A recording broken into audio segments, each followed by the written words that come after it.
what I want to do as a starting point is kind of map out the different assumptions that are in play when we think about syllabi. Um, and hopefully through discussion to see how some of those assumptions are actually different.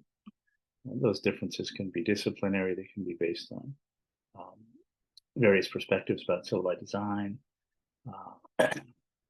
So feel free to use the chat. Feel free to use keywords if you prefer. Feel free to speak up. Just very briefly, how would you answer this question of what is a syllabus?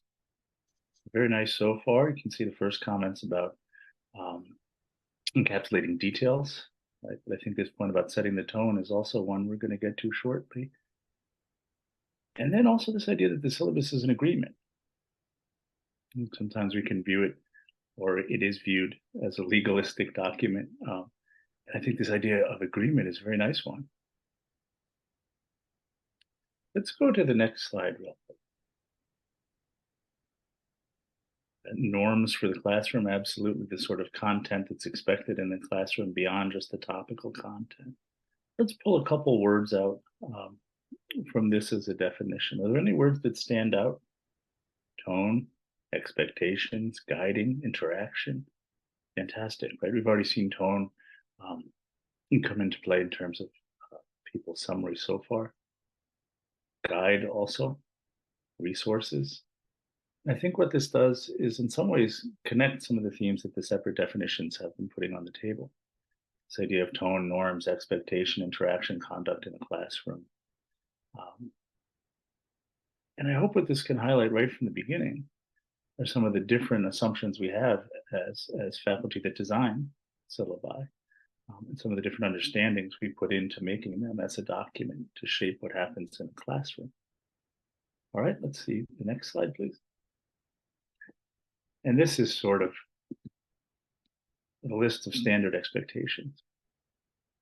I want to point out one specific bit, and this comes from the About the Course section. It's about course objectives. And some of the recent literature has focused on how course objectives can be explained and in what language. That's kind of outside the purview of today's discussion. But the more course objectives are discussed, right? This is coming from the literature on syllabus design. The more course objectives are discussed, you have a clear correlation with higher satisfactory ratings of the course. Right? And the thinking is that what this does is involve students as participants in the course.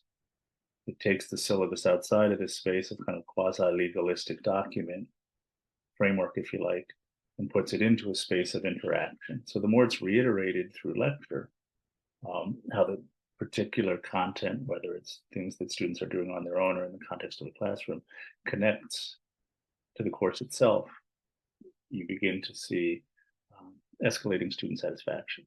And so personally, I thought that was really neat for two reasons. One, it's somewhat easy to do. But two, it's largely a process of communication, more so in some ways than content.